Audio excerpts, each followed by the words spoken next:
فأعوذ بالله السميع العليم من الشيطان الرجيم بسم الله الرحمن الرحيم فألقي السحرة ساجدين قالوا آمنا برب العالمين رب موسى وهارون. گرامی قدر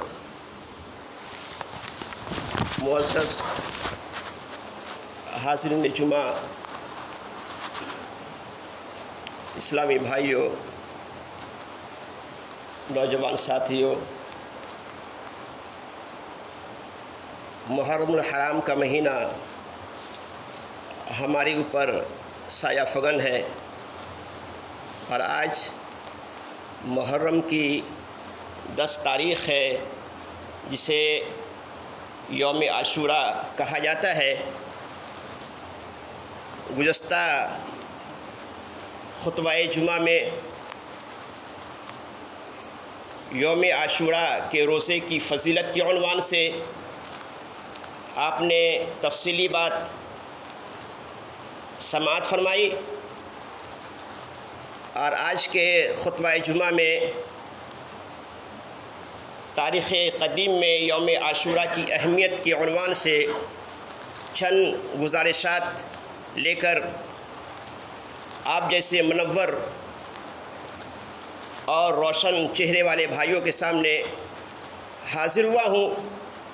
جناب علی، آج کا دن تاریخی دن ہے، آج کا دن یادگار دن ہے، اور اس لیے یادگار دن نہیں ہے کہ آج کے دن نواسۂ رسول کی شہادت ہوئی، بلکہ آج کا دن اس لیے تاریخی اور یادگار دن ہے کہ آج کے دن بے شمار واقعات وجود میں آئے۔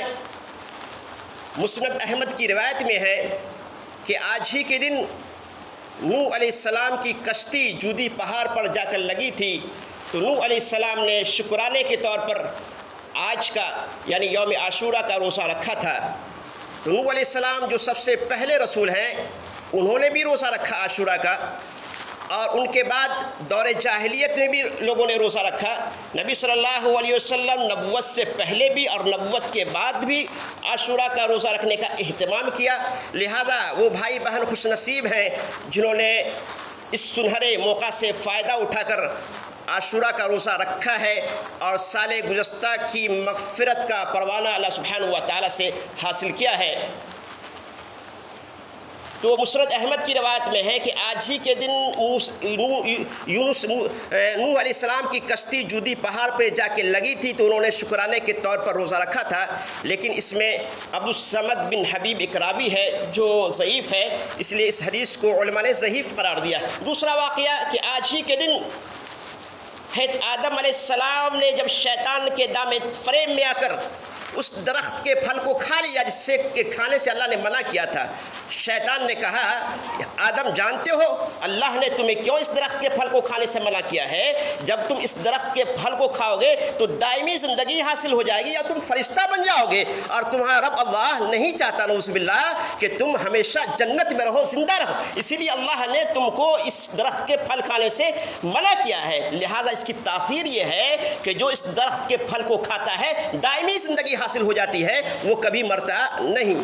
لہذا شیطان کے دام فریب میں آ کر مائی حوا اور ابونا حضرت آدم علیہ السلام نے درخت کا پھل کھا لیا۔ پھر جب اپنی گناہوں کا احساس ہوا کہ ہم نے اللہ کی معصیت کی، تو اللہ کے دربار میں توبہ کیا، دعا کی، ربنا ظلمنا انفسنا وان لم تغفر لنا وترحمنا لنکونن من الخاسرین۔ تو آج ہی کے دن اللہ تعالیٰ نے ان کی توبہ قبول فرمائی۔ آج ہی کے دن اللہ تعالیٰ نے یونس علیہ السلام کی قوم پر خصوصی طور پر توجہ فرمائی، اور یونس علیہ السلام کی قوم وہ واحد قوم ہے جو عذاب آنے سے پہلے ہی اسلام کے طرف، توحید کے طرف راغب ہو گئے اور توبہ استغفار کر لیا۔ آج ہی کے دن یوم عاشوراء ہی میں اللہ تعالیٰ نے یونس علیہ السلام کو مچھلی کے پیٹ سے باہر نکالا۔ جب یونس علیہ السلام اس قوم کو چھوڑ کر یا ناراض ہو کر غصے کی حالت میں عذاب کی دھمکی دے کر چلے آئے، جس قوم کے لوگوں کے لیے اللہ تعالیٰ نے یونس علیہ السلام کو نبی بنایا تھا، لہذا اللہ نے مچھلی کو حکم دیا، اور مچھلی اللہ کے حکم سے اپنے پیٹ کو یونس علیہ السلام کے لیے قید خانہ بنا دیا۔ علماء نے لکھا ہے با اختلاف روایات 50 دن تک یونس علیہ السلام مچھلی کے پیٹ میں رہے۔ جب انہیں اپنی غلطی کا احساس ہوا کہ ہم نے اللہ کی نافرمانی کی، اس قوم کو چھوڑ کر جس قوم کے لوگوں کے لیے اللہ نے ہمیں نبی بنایا تھا، اللہ کے حکم کے بغیر میں عذاب کی دھمکی دے کر چلایا، اپنی غلطی کا احساس ہوا تو تاریکیوں میں پیٹ کی تاریکی، مچھلی کی پیٹ کی تاریکی، سمندر کی گہرائی کی تاریکی اور رات کی تاریکی، ان تاریکیوں میں گھر کر اللہ کے نبی یونس علیہ السلام نے دعا کی۔ اللہ نے فرمایا فنادى لا اله الا انت سبحانك انی کنت من الظالمین، کہ مختلف اندھیروں سے اللہ کے نبی یونس علیہ السلام نے دعا کی، لا الہ الا انت سبحانك انی کنت من الظالمین، اللہ کے علاوہ کوئی معبود نہیں، اے اللہ تو پاک ہے، انی کنت من الظالمین، یقیناً ہم ہی ظالموں میں سے ہیں۔ لہذا اللہ نے ان کی توبہ آج ہی کے دن قبول کی، اور آج ہی کے دن اللہ تعالیٰ کے حکم سے مچھلی نے یونس علیہ السلام کو اپنے پیٹ سے صحیح سالم باہر نکالا۔ آج ہی کے دن سید الموحدین حضرت ابراہیم علیہ السلام کی ولادت بسعادت ہوئی۔ یوم عاشورہ یہ یوم پیدائش ہے اللہ کے خلیل ابراہیم علیہ السلام کی، لیکن اس میں ایک راوی عبد الغفور ہے جو متروک ہیں۔ ان واقعات کے علاوہ دو نہایت اہم واقعات ہیں، اور ان دونوں واقعات کا بھی آج کے دن سے بہت گہرا ربط اور تعلق ہے، کیونکہ یہ دونوں واقعات بھی آج ہی کے دن یوم عاشورہ میں پیش آیا۔ ان دونوں واقعات میں ایک واقعہ تو ایسا ہے جو قرآن میں بھی ہے اور حدیث میں بھی ہے، اور یہ واقعہ نبی صلی اللہ علیہ وسلم کی پیدائش سے کئی سال پہلے، نبی صلی اللہ علیہ وسلم کی پیدائش سے کئی سال پہلے یہ واقعہ وجود میں آیا ہے۔ دوسرا واقعہ وہ ہے جو نہ قرآن میں ہے نہ حدیث میں ہے، اور یہ واقعہ نبی صلی اللہ علیہ وسلم کے انتقال کے تقریباً 50 سال بعد پیش آیا، جس کو لوگوں نے دین کا ایک جز اور حصہ بنا لیا، اور سمجھائیے کہ ایسی واقعہ کہ وہ آج کا دن تاریخی اور یادگار دن ہے، اور اس واقعہ کے آر میں نہ جانے جناب علی 10 محرم کی ابتدائی ایام میں کیا کیا بدعت و خرافات ایجاد کیے جاتے ہیں۔ اللہ ایسے لوگوں کو دین کی صحیح سمجھ عطا فرمائے۔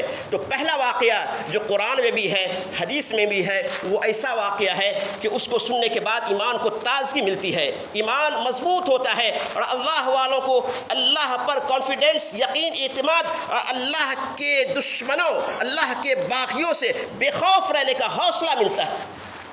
اس واقعہ کو سننے کے بعد اللہ اس کے رسول کی فرمودات پر عمل کرنے کا انسانوں کے دل میں جذبہ اور تڑپ پیدا ہوتا ہے، اور دوسرا واقعہ سننے کے بعد انسان اس کی اصل حقیقت اور سچائی جاننے کے لیے پریشان ہو جاتا ہے، کیونکہ قاتل بھی مسلمان اور مقتول بھی مسلمان، جو شہید ہوئے وہ بھی نبی صلی اللہ علیہ وسلم کی امت، اور جن ظالموں نے شہید کیا وہ بھی نبی صلی اللہ علیہ وسلم کی امت۔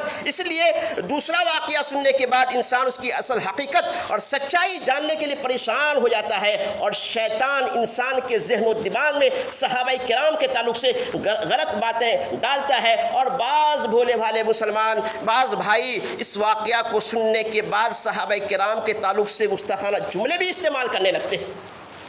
وہ واقعہ جو قرآن میں بھی ہے اور حدیث میں بھی ہے، اس کو علماء محرم کی مناسبت سے بیان نہیں کرتے، لیکن وہ واقعہ جو نہ قرآن میں ہے نہ حدیث میں ہے، اس کو علماء محرم کی مناسبت سے خطبہ جمعہ میں منبر و محراب سے، اور محرم کے اس ابتدائی 10 دنوں میں 10 روزہ اسٹیجوں کے مجالس سے چیخ کر بیان کرتے ہیں۔ جناب علی آپ جانتے ہیں وہ دو واقعات کیا ہیں۔ پہلا واقعہ جو قرآن میں بھی ہے حدیث میں بھی ہے وہ ہے نجات موسیٰ اور فرعون کی غرقابی۔ دوسرا واقعہ ہے مقام کربلا میں حضرت حسین رضی اللہ عنہ کا واقعہ شہادت۔ پہلا واقعہ جو نجات موسیٰ اور غرق فرعون کے تعلق سے، اس کا ہمارے عنوان سے گہرا ربط اور تعلق ہے۔ آپ جانتے ہیں کہ عاشورہ کے دن ہی اللہ تعالیٰ نے موسیٰ علیہ السلام اور بنی اسرائیل کو نجات دی اور فرعون کو اور اس کے لشکر کو غرق کیا، جس کی تفسیر سورہ اعراف، سورہ شعراء، سورہ یونس وغیرہ میں تفصیل کے ساتھ موجود ہے کہ جب بلاد مصر میں جادوگری کے مقابلہ میں فرعون نے موسیٰ علیہ السلام سے شکست کھائی اور جادوگروں کی ایک بہت بڑی جماعت جس کی تعداد 12,000، 17,000، 19,000 یا 30,000 پر مشتمل تھی، جب ان تمام جادوگر فرعون کی دعوت پر لبیک کہہ کر فرعون کے پاس آیا مال و دولت کی لالچ میں، تو موسیٰ علیہ السلام نے جب مقابلے کا وقت آیا، موسیٰ علیہ السلام نے جادوگروں سے کہا کہ پہلے تم جو کچھ دکھانا چاہتے ہو وہ دکھاؤ۔ تو تمام جادوگروں نے 12,000، 17,000 یا 30,000 اختلاف اس میں، تمام جادوگروں نے اپنی اپنی رسی اور لاٹھی میدان میں پھینک دی جو دیکھنے والوں کو دوڑتی ہوئی نظر آئی۔ موسیٰ علیہ السلام نے دیکھا کہ لاٹھی اور رسی یہ دوڑ رہے ہیں تو وہ کچھ گھبرا گئے، لیکن اللہ نے کہا موسیٰ گھبرانے کی ضرورت نہیں، اتنے اس فوج کے سامنے تم تنہا ہو، لہذا تمہیں گھبرانے کی ضرورت نہیں، تمہارے ہاتھ میں جو عصا ہے، جو لاٹھی ہے، بس تمہارا کام ہے اس عصا کو تم میدان میں پھینکو۔ جیسے ہی موسیٰ علیہ السلام نے میدان میں اپنی عصا، اپنی لاٹھی کو پھینکا، انہوں نے 30,000 یا 19,000 یا 12,000 جادوگروں نے اپنی آنکھوں سے دیکھا کہ موسیٰ علیہ السلام کی معمولی لاٹھی زمین پر گرتے ہی اژدہے کی شکل اختیار کر لی، اور جادوگروں کے سانپ اور رسیوں کو یا سانپ اور رسیوں کے ذریعے سے انہوں نے جو کرتب دکھائے تھے سارے کرتبوں کو نکل گیا۔ تو جادوگر کیونکہ جادو کی حقیقت سے اچھی طرح واقف تھے، سمجھ گئے کہ موسیٰ علیہ السلام یہ کوئی معمولی آدمی نہیں، یہ اللہ کے نمائندے ہیں، اللہ کا مدد ان کے سامنے ہے، اور جو یہ جادو نہیں بلکہ بہت بڑا معجزہ ہے۔ پھر نتیجہ کیا ہوا؟ فَأُلْقِيَ السَّحَرَةُ ساجدین، اللہ نے سورہ شعراء سورہ نمبر 26 کی آیت نمبر 46 میں لکھا فَأُلْقِيَ السَّحَرَةُ ساجدین، نتیجہ یہ ہوا کہ سارے جادوگر بے اختیار سجدے میں گر گئے۔ قالوا آمنا برب العالمین، اور صاف طور پر کہہ دیا قالوا آمنا برب العالمین کہ ہم اللہ رب العالمین پر ایمان لے آئے۔ اور یاد رکھیں، جو اسلام کی حقیقت اور سچائی کو جان جاتا ہے، جس کے دل میں اسلام کی محبت پیدا ہو جاتی ہے، وہ کسی سے بھی چاہے کتنا ہی بڑا ہٹلر کیوں نہ ہو، طاقتور کیوں نہ ہو، ظالم جابر کیوں نہ ہو، وہ کسی سے ڈرتا نہیں ہے۔ لہذا جابر اور ظالم فرعون کے سامنے جادوگروں نے پھر وضاحت کر دی کہ ایسا نہ ہو کہ فرعون یہ سمجھے کہ سجدہ مجھے کیا گیا ہے، کیونکہ آپ جانتے ہیں فرعون بھی رب ہونے کا دعویٰ کرتا تھا۔ انا ربکم الاعلی، فرعون کہتا تھا میں سب سے بڑا رب ہوں، میں تمہارا رب ہوں۔ وہ رب ہونے کا دعویٰ، اپنی ربوبیت کا دعویٰ کرتا تھا۔ لہذا جادوگروں نے صرف اسی پر بس نہیں کیا کہ قالوا آمنا برب العالمین کہ ہم اللہ رب العالمین پر ایمان لے آئے، اسی پر بس نہیں کیا تاکہ فرعون یہ نہ سمجھے کہ مجھے سجدہ کیا گیا ہے اور رب میں ہی ہوں، مجھ پر جادوگروں نے ایمان لایا ہے۔ اس لیے وضاحت کر دی رب موسیٰ و ہارون، موسیٰ اور ہارون کے رب پر میں ایمان لے آیا۔ پھر ظالم جابر فرعون نے بیچارے جادوگروں کو کیا سزا دیا اور کتنا دردناک سزا ان لوگوں کے لیے تجویز کی، اس کی وضاحت جانتے ہیں تو سورہ شعراء سورہ نمبر 26 کی 45 کے بعد کی جو آیات ہے اس کو آپ ضرور ملاحظہ کر لیں، بات دوسری رخ چلی جائے گی۔ تو جب اتنا بڑا معجزہ فرعون اور اس کے درباریوں نے اپنی آنکھوں سے دیکھا، لیکن اتنا بڑا معجزہ دیکھنے کے باوجود بھی ان کے اندر تبدیلی نہیں آئی، ایمان نہیں لایا، اور موسیٰ علیہ السلام نے بھی ہر طرح اس پر اپنی حجت قائم کر دی۔ تو اب اس کے سوا کوئی چارہ نہیں رہ گیا تھا کہ اسے عذاب سے دوچار کر کے سامان عبرت بنا دیا جائے۔ پھر کیا ہوا؟ آئیے نجات موسیٰ اور فرعون کی کہانی، فرعون کی غرق آبی کی کہانی قرآن کی زبانی سماعت فرماتے ہیں۔ اللہ تعالیٰ نے بیان فرمایا وَأَوْحَيْنَا إِلَى مُوسَىٰ أَنْ أَسْرِ بِعِبَادِي إِنَّكُمْ مُتَّبَعُونَ۔ اگر آیات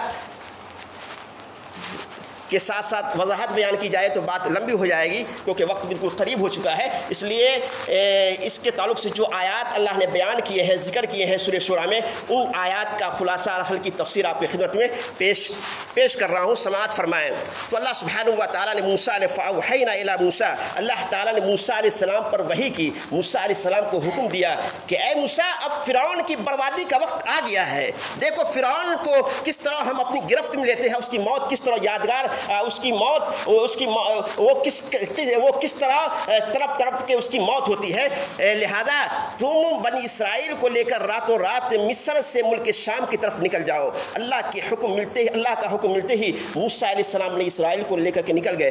صبح ہوئی، درباریوں نے دیکھا کہ بنی اسرائیل کے گھروں میں تالے لگے ہوئے ہیں. یہ بات فرعون تک پہنچی تو فرعون چراغ پا ہو گئے، غضبناک ہوئے اور کہنے لگا کہ اس مٹھی پر کمزور جماعت کی اتنی بڑی جرأت کہ میری اجازت کے بغیر میرے ملک سے اس نے راہ فرار اختیار کر لی. لہذا 6 لاکھ افراد پر مشتمل لشکر لے کر موسیٰ علیہ السلام اور اس کے فرعون کے بنی اسرائیل کے تعاقب میں نکل کھڑا ہوا. سورج نکلنے سے پہلے چلتے چلتے فرعون کے لشکر نے بنی اسرائیل کو بحر قلزم کے کنارے دیکھ لیا. بحر قلزم یہ وہ سمندر ہے جس میں فرعون لشکر سمیت غرق ہوا.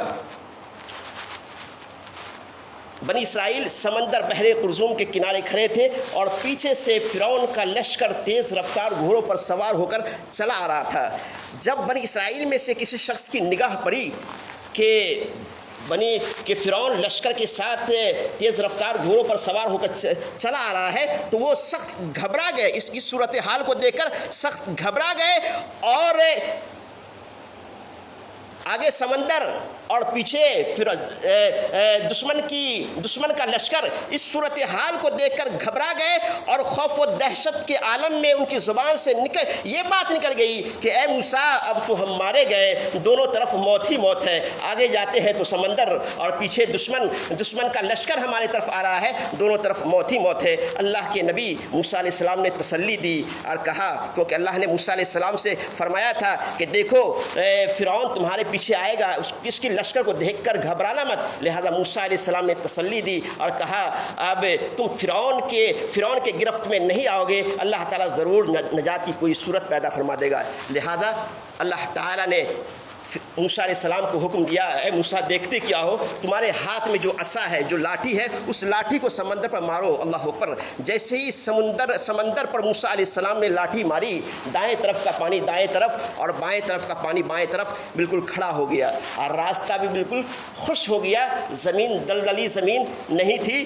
اور کتنے راستے بنے آپ جانتے ہیں؟ کتنے راستے بنے؟ 12 راستے. کہا جاتا ہے تیسر القرآن کے مفسر مولانا عبد الرحمن صاحب نے لکھا ہے کہ بنی اسرائیل کے 12 قبیلے تھے اور ہر قبیلے میں 12,000 افراد تھے جو ہجرت کر کے آئے تھے. اس اعتبار سے بنی اسرائیل کی تعداد 1,44,000 تھی اور جبکہ فرعون کے لشکر کی تعداد 6 لاکھ تھی. تو 12 قبیلے کے حساب سے 12 راستے اللہ تعالیٰ نے بنا دیے. تو جب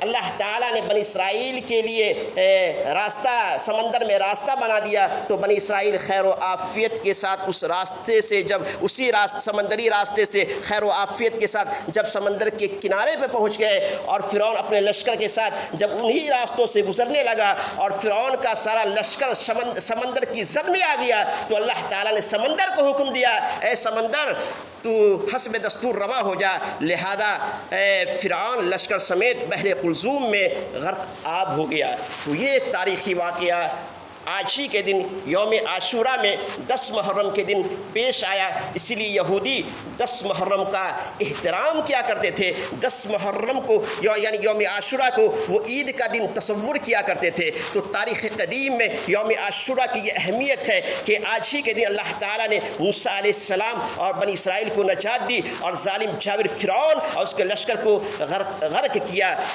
اس خوشی میں یہودی روزہ رکھا کرتے تھے اور عید منایا کرتے کرتے تھے اور اپنی عورتوں کو زیورات پہنایا کرتے تھے. اور جب اللہ کے نبی صلی اللہ علیہ وسلم کو معلوم ہوا کہ یہودی 10 محرم کے دن روزہ رکھتے ہیں تو جیسا کہ آپ نے گزشتہ خطبہ جمعہ میں سنا کہ آپ نے فرمایا اگر میں آئندہ سال زندہ رہا تو انشاءاللہ 9 محرم کا بھی روزہ رکھوں گا. تو یہی اللہ کے نبی صلی اللہ علیہ وسلم کی سنت ہے جس کو ہم نے زندہ کیا ہے, جس کو ہم ہر سال عاشورہ کے دن ہم روزہ رکھتے ہیں. اللہ سبحانہ و تعالیٰ سے دعا ہے کہ اللہ سبحانہ و تعالیٰ تمام بھائیوں کو نیک سمجھ کی توفیق عطا فرمائے. جن بھائیوں نے عاشورہ کا روزہ رکھا ہے اللہ تعالیٰ اس کی برکت سے ان کے سال گزشتہ کی گناہوں کو معاف فرمائے. جو بھائی ماہ محرم میں بدعت و خرافات کرتے ہیں اللہ تعالیٰ انہیں دین کی صحیح سمجھ عطا فرمائے. اللہ سبحانہ و تعالیٰ تمام مسلمانوں کو خاص کر ماہ محرم اور اس طرح کے جو عظیم مہینے ہیں ادب و احترام والے مزید جو 3 مہینے ہیں ذوالقعدہ, ذوالحجہ, محرم اور رجب, ان حرمت والے مہینوں کی تعظیم کرنے احترام کرنے کی توفیق عطا فرمائے. اور خاص کر ان مہینوں میں اللہ تعالیٰ تمام بھائیوں کو گناہوں سے محفوظ رکھے. آمین یا رب العالمین. وآخر دعوانا الحمدللہ رب العالمین.